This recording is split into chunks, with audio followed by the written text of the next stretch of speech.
Okay, here's some reflections. I went and got a drink real quick.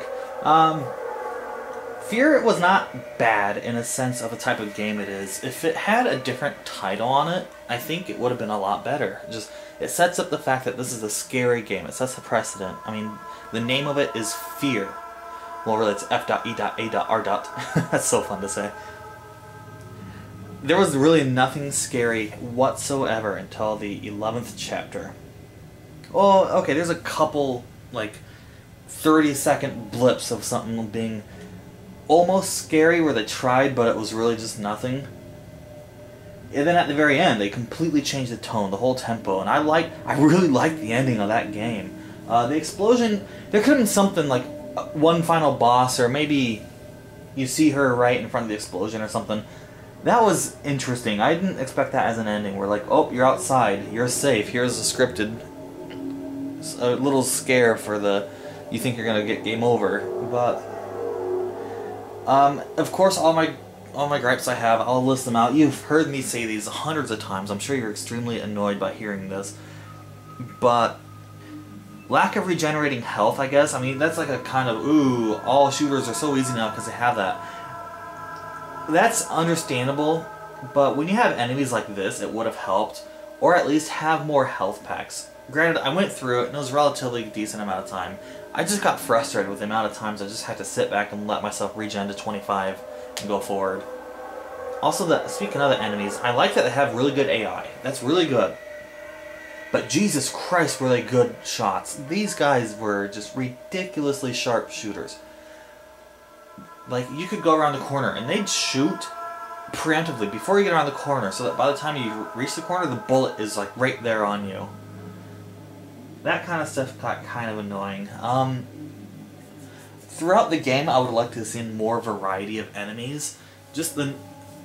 Again, something else I'm sure, like Sonny and Scott, if you watch this, you'll be sick of me saying this, but you could take the enemies in this game and just swap it with anything from like Rainbow Six or Ghost Recon or any of those stealthy type games. Like, if you could just swap the enemies, just the appearances, and you would never know. It's just so generic, like that kind of shit. Also, subtitles for the talking would have been great, or at least not for a radio, and this is all you can hear the plot through. I really had to struggle to listen. There's not too much of a plot, actually. There's just a secret facility. You don't know who runs it. It's just a secret facility with scientists. Found a psychic woman, made her have babies. Alma is one of the babies. And that was it. Good things about it. When it tried to be scary, I don't know, sometimes it actually did really know how to be scary to a point. I'm not like it's gonna make me look behind me if I hear a noise or anything, but they really know how to set a mood when they wanted to. It's just they didn't do it. They should have done enough. A couple other things I liked are just little hidden things like the extra health boosts, the reflex boosts. At first I thought the slow motion was really bad, but then once I started using it, it's so good. It wasn't game-breaking either. That's what I liked about it. It's not just some overpowered mechanic that's going to turn everything into a joke. Because you're slow as well. So you're still moving at the same speed as the enemies, but you can aim better. You can react to things a little bit better. And that's all it was. So that's a really nice mechanic that they have in there. And it also explains that your guy has powers because you're from that lab. That's where you were born. I don't know if we're your daughter of Alma or a daughter of the psychic woman. So is Alma your sister?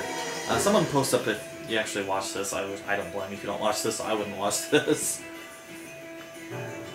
For future games, I will be going through all the other F.E.A.Rs. I own them. Murph said he will play through the second F.E.A.R.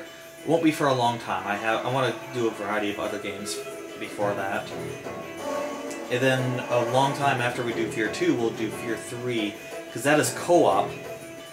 I'll play as the character I was just here. Murph will play as a character that is in F.E.A.R. 2. I also do have the F.E.A.R. files. I think those are expansions on this. I'll go through those. Might do it tonight. Might do it. Yeah, those will be uploaded in succession with this before anything else gets uploaded. Yeah, on the whole, the game is just... I can't say it was good, but I can't say it was really too bad either. Just not my cup of tea. If I was an actual FPS fan, I bet this would be an extremely good game. I heard the multiplayer is just a joke, you can just slide tackle people or whatever it is, but... Alright, so that's F.E.A.R.